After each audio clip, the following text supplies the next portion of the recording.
connection, the trust, the respect. If I ask her to move, she'll move. If I ask her to stay, she'll stay. If I put a flag anywhere on her face or in between her ears, she'll get nervous. Quite rightly so. And it'll take a little bit of time to kind of get her through all these issues. Perfect. So I always want to stop on a good note. I'm not ready to stop just yet. There's a couple of things that I need to do. Like one, drop her head, okay? I want to be able to touch her here. I touch. Very good. I release. Rub it away. I touch. Dig. Push. Release. I touch.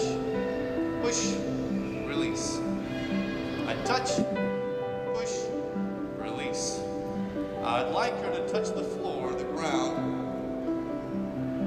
with her nose.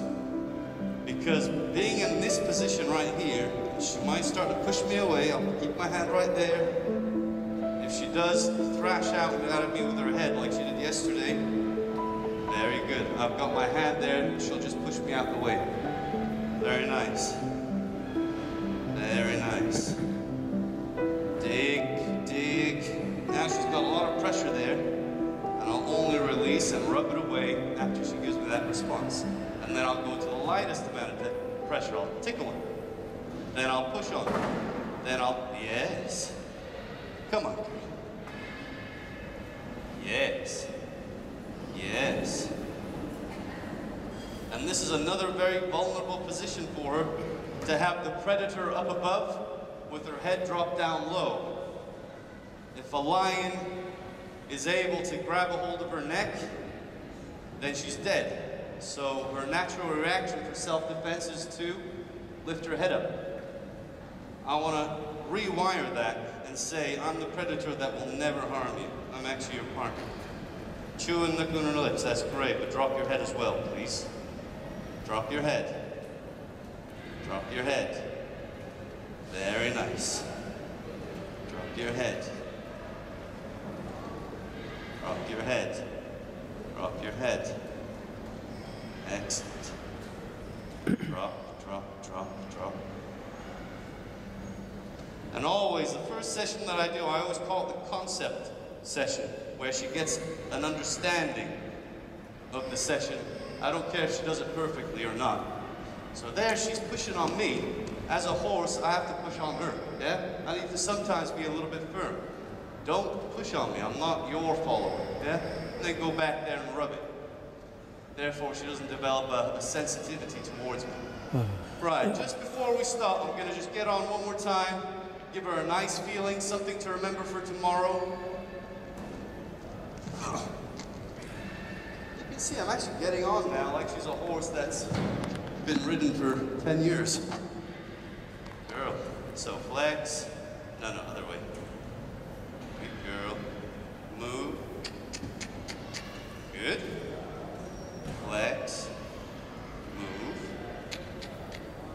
Good girl. Flex. Move. Good girl. Flex. Move. Girl.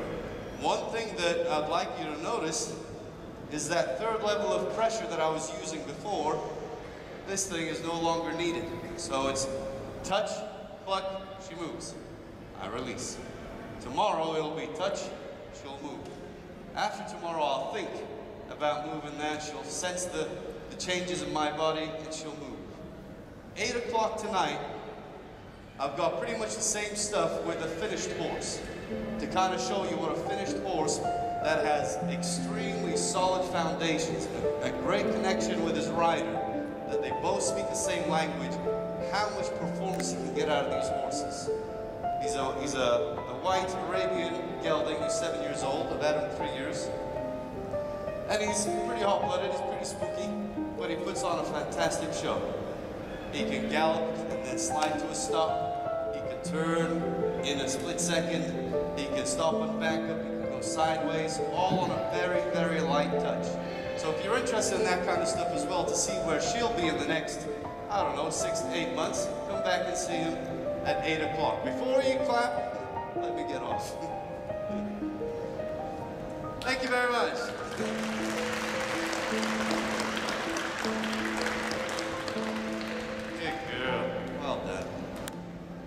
If you've got